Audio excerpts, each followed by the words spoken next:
Anissa, Asila, Brian, kalau begitu jadi Pram, Feby, Gladys, Muhammad Aidan, Muhammad Rizky, Muhammad Sani, Raffi Ahmad, Raffi Rahmat, Ramdhani, Rizka, Salwa, Sheila, Teguh, Wakaf, Mildan, Julia. Oke, berarti yang tidak hadir hanya 2 orang, Rizky sakit dan Wahab tanpa keterangan. Di pembelajaran kita hari ini, materi kita yaitu tentang kecerdasan artifisial dalam pendidikan, gitu ya. Tapi sebelum kita bahas ke materinya, akan ada satu tayangan video yang harus kalian simak. Silakan simak baik-baik. Walaupun videonya bentuknya dalam bahasa Inggris, tapi silakan pahami sebaik mungkin saja ya.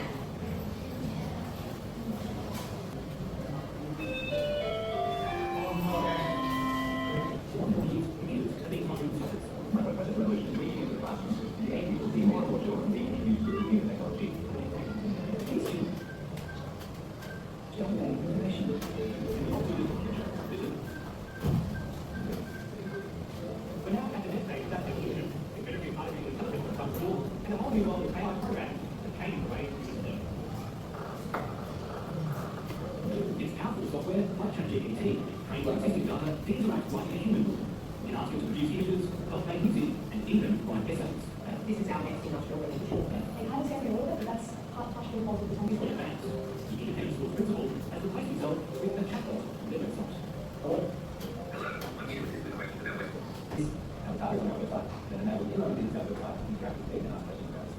It also speaks in different languages.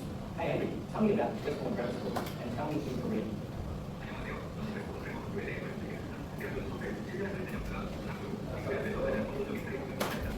Well, the parents who have issues with grammar decided to embrace it. Nothing bad for this week. We are dedicating it. The school also uses other programs that give feedback on public speaking through an AI audience. The first hard lesson I've ever learned came with my first failure. Create video games with just a few commands. But as some schools dive into AI, there are profound questions about how it's affecting how we think. Jake Panzella is a senior lecturer in computer science. In New South Wales, 50 public schools are using what's known as EdChat. Next, we're going to do a pretty cool college. It was designed by the Education Department, and unlike other AI programs, its content has been restricted to their own questions. Young Ashman has already handwritten these thoughts, and has now asked the AI how he can make his writing even better. Students aren't getting their thinking replaced, but rather they're getting a tool that can assist them. So it's in no way like taking over our thinking, but rather pushing us to improve the new system. I'm just scared that like if AI does take very part, it wouldn't be good, but especially like at home, sometimes I use EduChat to mark my work and it gives me feedback on how to improve, and I take that improved work to my teacher. Ensure to use ethically and appropriately. We call it Safe AI because if you're using EduChat,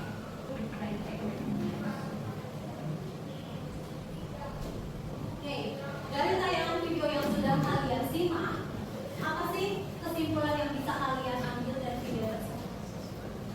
Kira-kira ini adalah penggunaan AI ya dalam sebuah kelas.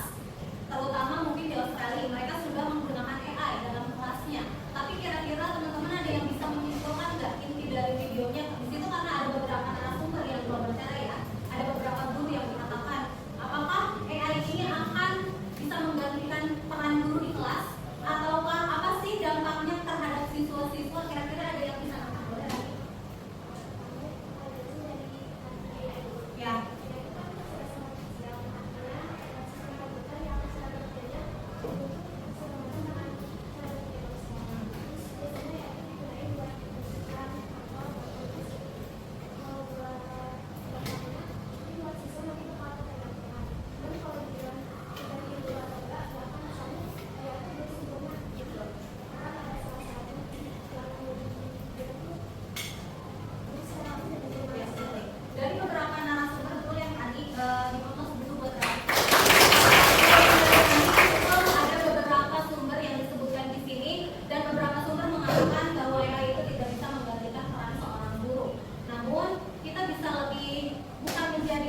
DeepSeek Bu. DeepSeek Bu. DeepSeek Iya Bu. pernah pakai? Sering. Sering. Betul, karena AI itu saat ini memang sangat apa ya, sangat membuat seseorang membantu atau terbantu lah ya dengan adanya AI. Tapi ada yang tahu kapan AI diluncurkan di kita atau mulai ditemukan tahun berapa? 2022, ya 2022 dan 2023 ya. Dan teman-teman sekarang 2025 berarti yang belum mengenal AI mulai kenalan ya, mulai aplikasinya di-download karena itu bisa membantu kalian dari segi pembelajaran. Oke, kita mulai materi yang pertama. Yang tadi sebelum kita mulai ada beberapa pertanyaan. Yang pertama, pernahkah kamu menggunakan aplikasi belajar seperti Duolingo, Google Translate atau ChatGPT? Menurutmu apakah itu termasuk kecerdasan? Ya, itu adalah kecerdasan juga. Yang kedua, bayangkan oleh kalian 10 tahun ke depan, apakah menurutmu guru akan tetap mengajar seperti sekarang atau akan digantikan oleh robot dan teknologi? Tidak, kenapa?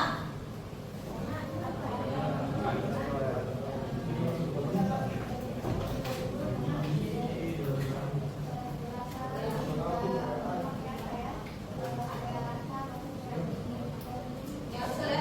AI sama guru pinteran manusia.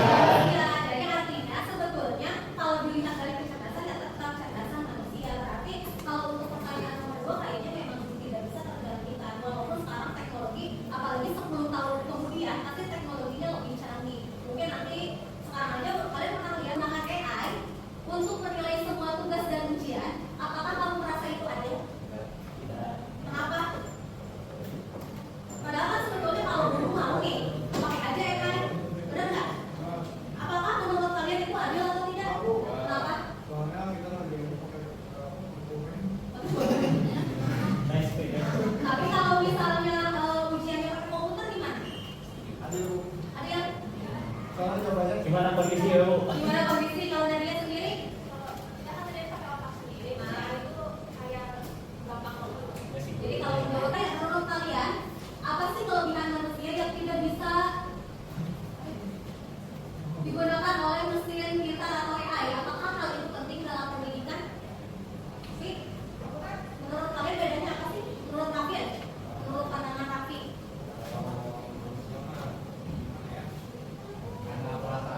Ya, betul. Kalau manusia punya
Jerman. Dia bisa ngomong ya? Bahasa Jerman. Bahasa Jerman bisa. Saya chat GPT. Makanya di sini 24/7. 24/7 itu apa? 24 jam. Kali 7 hari. Kali 7 hari. Jadi itu adalah Setiap saat. bagi kalian kapanpun dia pasti ngejawab. Ya tadi aku bisa. Pakai waktu. Bahkan kayak kampanye juga sekarang udah ada tanpa AI ya. Jadi teman-teman yang mau bikin slide presentasi nggak usah capek-capek, tinggal pakai tanpa AI. Ya. Kemudian pembelajaran personalisasi ini contohnya apa? Lihat siswa bisa punya pengalaman belajar yang berbeda sesuai kebutuhan. Jadi lebih kayak memberikan metode terbaik, misalnya ChatGPT. Ini ya perkembangan kecerdasan artifisial, kecerdasan KA ya kalau dalam bahasa Indonesia memang KA, tapi kalau dalam bahasa Inggrisnya adalah AI. Kalian lebih enak KA atau AI? AI mau AI. Nah ini ya ada cara kerjanya. Gimana sih tiba-tiba mereka itu bisa sepintar atau lebih pintar dari manusia? Ini cara kerjanya. Yang pertama tidak melalui teks saja, melalui gambar, kemudian dari suara. Makanya tadi kata ibu kalau kalian ingin belajar bahasa Inggris pakai aja ChatGPT itu udah begitu. Nah algoritma, apa itu algoritma? Iterasi atau rumus ya, menganalisis data, mencari pola, kemudian membuat keputusan dan juga prediksi. Yang ketiga adalah training atau pelatihan. AI dilatih dengan data menggunakan machine learning seperti supervised learning, prediksi atau tindakan. Ya, jadi AI juga bisa memprediksi. Memprediksi apa? Memprediksi kayak menjawab pertanyaan adalah evaluasi dan pembelajaran ulang. AI terus diperbaiki dan dilatih ulang agar hasilnya. Ini adalah dampaknya. Dampak penggunaan AI dalam pendidikan. Ya.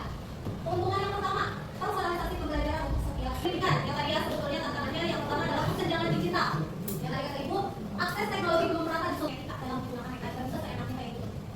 Sebetulnya mempermudah kita, tapi jangan membuat kita menjadi bodoh. Gitu ya. Kita tadi makanya di video dijelaskan kita itu sebetulnya boleh menggunakan AI, tapi hanya untuk make sure saja. Ya. Jadi teman-teman boleh kasih yang ketiganya keterampilan diperlukan. Keterampilan kamu harus diajarkan untuk menghadapi AI. Jadi menghadapi AI jelas harus ada keterampilan juga. Tidak bisa seenaknya kayak gitu. Selanjutnya penyesuaian kurikulum. Kurikulum harus dimasukkan elemen AI secara efektif. Mungkin kalau untuk perjalanan efektifnya kalian juga pernah tahu, pasti nanti akan ada diumumkan ketika AI atau coding sudah harus diadakan di sekolah ini. Mungkin kalau anak kalian tidak tahu merasakan lebih baik karena kalian sedang kelas 12, tapi mungkin ada kalian mungkin akan merasakan ya. Karena adik kelas, adik tingkat, adik tingkat kelas 10 dan kelas 11 gitu. Mungkin harus dijelaskan. Ini ya, oke. Sekarang sudah mengerjakan penjelasannya di sini kurang penjelasannya sedikit. Silakan kalian langsung kerjakan di sini. Kalau yang individu silakan kerjakan di bukunya masing-masing. Kalau yang kelompok silakan langsung kerjakan di sini. Jadi yang pertama itu pengerjaan yang KPI yang pertama ini adalah mengerjakan individu. Ada 4 pertanyaan. Silakan cerna dulu baik-baik. Bu boleh buka ChatGPT, kerjakan dulu nanti make sure-nya baru pakai ChatGPT ya. Make sure dulu baru kerjain. Yang belum ada make sure dulu. Nanti kalian buat dalam bentuk poster boleh, dalam bentuk Canva juga boleh, bebas. Setiap kelompok dikasih pilihan, boleh poster atau boleh slide. Kalau slide minimal 3 slide yang berisi tentang tantangannya seperti apa, solusinya seperti apa, lalu harapannya seperti apa.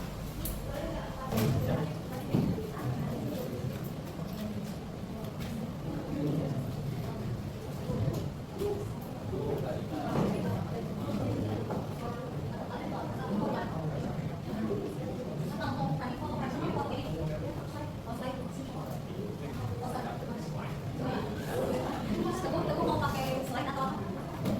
Slide atau poster?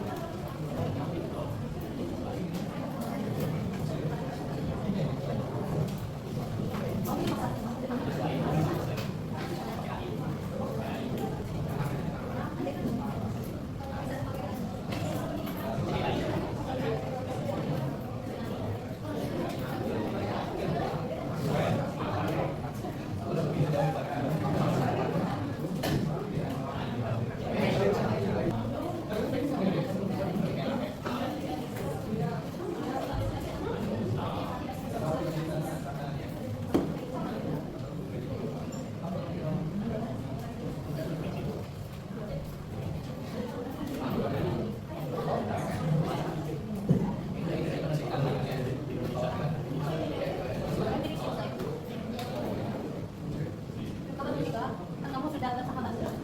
Bisa presentasi. Hari. Dua orang ini kalau jelas saja. Kalau yang sudah silakan kirimkan slide-nya.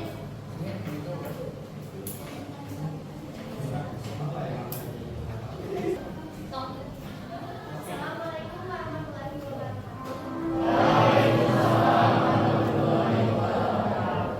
Kami dari Komisi 2 memperkenalkan nama saya Ramsyani. Nama saya Rafael Mandari. Di sini kami akan menjelaskan tentang sistem pengembangan pendidikan di Indonesia dengan AI.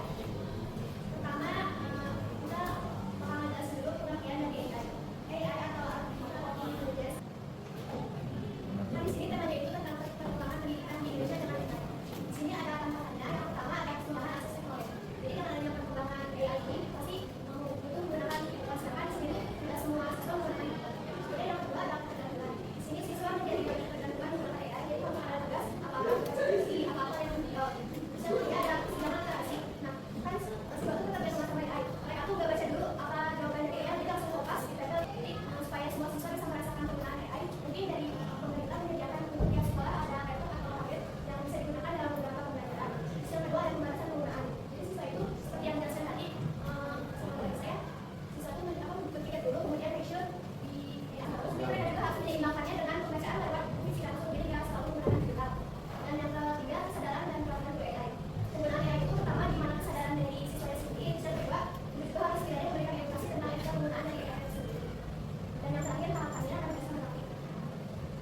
Harapan dari kelompok kami ada tiga. Yang satu ada inovasi berkelanjutan. Inovasi berkelanjutan ini maksudnya itu pemerintah memberi pembelajaran lebih dari AI. Itu maksudnya itu jadi saat belajar pun nggak dibuat dari guru gitu. Ada AI juga. Jadi lebih berinovasi kita. Yang kedua ada pemanfaatan aplikasi AI. Nah aplikasi AI itu kayak untuk belajar atau kayak asisten gitu kan. Yang kalau belajar pakai Google gitu. Jadi nggak belajar pun nggak dari sekolah doang. Dan kami wassalamualaikum warahmatullahi wabarakatuh. Terima kasih untuk kelompok 2 yang diwakilkan oleh Safi dan Rani. Sudah cukup baik penjelasannya, singkat, padat, dan jelas. Selanjutnya kelompok mana yang sudah siap dan sudah selesai? Yuk Teguh. Kelompok Teguh, silakan. Satu orang di depan.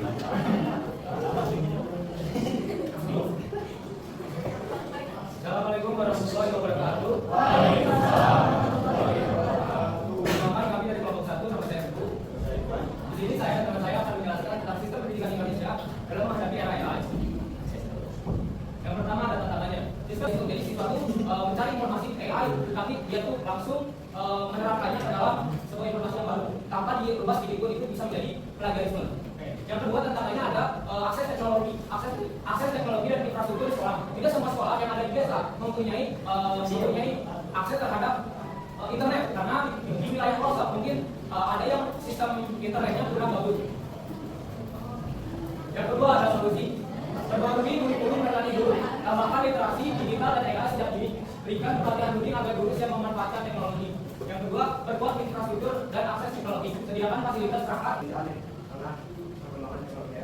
Harapan saya dari kelompok saya untuk ini adalah untuk semua siswa dan semua siswi, kalau untuk mengerjakan suatu tugas tidak langsung untuk mengkopas, tetapi dipahami dulu secara kritis.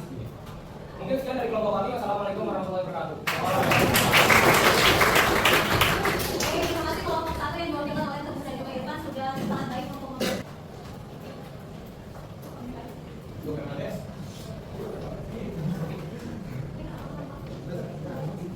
Assalamualaikum warahmatullahi wabarakatuh. Saya Rafi dari kelompok 3. Kami di sini akan membahas tentang sistem pendidikan di Indonesia untuk mencatat dari era AI. Pertama tantangan pemerintah. Jika pemerintah mulai mengajak masyarakat dan memberi pembelajaran ke seluruh masyarakat agar pemikiran masyarakat menjadi terbuka dan bisa menerima AI. Harapan yang pertama, AI bisa jadi alat bantu pendidikan dari dulu. Yang kedua, semua siswa dari kota sampai pelosok punya kesempatan sama buat AI. Yang ketiga, guru dan siswa makin kreatif serta inspiratif karena membantu AI. Yang keempat, masyarakat Indonesia makin terbuka siap adaptasi dan bisa percaya diri Islam. Ya mungkin sekian dari kami. Maaf tidak ada kata. Assalamualaikum warahmatullahi wabarakatuh. Terima kasih untuk kelompok 3 sudah diwakilkan oleh Zaki dan Rafi sudah menjelaskan dengan sangat baik. Selanjutnya terakhir kelompok Andika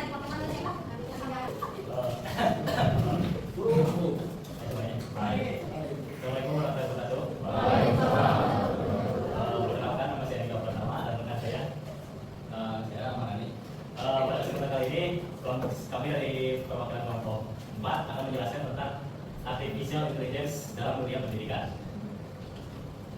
Yang pertama tantangannya. Tantangan penggunaan artificial intelligence dalam pendidikan ada 4 macam. Yang pertama adalah kesenjangan digital. Nah, kesenjangan digital ini misalnya tuh di sekolah di kota-kota itu akses dalam penggunaan AI ini mudah. Sedangkan misalnya sekolah-sekolah yang di pelosok sulit untuk menerima ada ancaman pergantian pekerjaan. Ancaman pergantian pekerjaan misalnya ketika penggunaan AI terlalu sering kan mengancam beberapa pekerjaan yang akan tergantikan oleh AI seperti guru. Tapi menurut saya sih guru tidak akan tergantikan oleh AI karena peran guru dan AI itu bisa saling membantu. Jadi tidak ada mengganti plagiarisme dan lain-lain. Jadi tanpa adanya riset lebih lanjut dan hanya mengandalkan yang ada di AI. Yang pertama ada pemerataan akses teknologi. Pemerintah harus memastikan semua sekolah punya fasilitas dasar, internet, komputer, dan pelatihan digital yang sama supaya AI ini dapat berkembang di semua daerah. Lalu yang kedua, pelatihan guru. Guru juga perlu diberikan program pelatihan tentang penggunaan AI dalam pelatihan. Indonesia bisa sejajar secara global melahirkan generasi inovatif yang berdaya saing di era digital. Lalu yang kedua, siswa lebih siap menghadapi dunia kerja masa depan tidak hanya jadi pengguna AI, tapi juga pencipta teknologi. Sekian presentasi dari kelompok kami. Mohon maaf bila ada salah. Dengan berakhirnya presentasi kelompok, maka akan berakhir pula pembelajaran kita kali ini. Namun, untuk pertemuan selanjutnya, Ibu akan menjelaskan tentang bagaimana sih cara menggunakan atau membuat prompt yang baik. Karena tadi ada beberapa kelompok yang mungkin promptnya kurang baik sehingga tidak ada hasilnya. Namun sebelum itu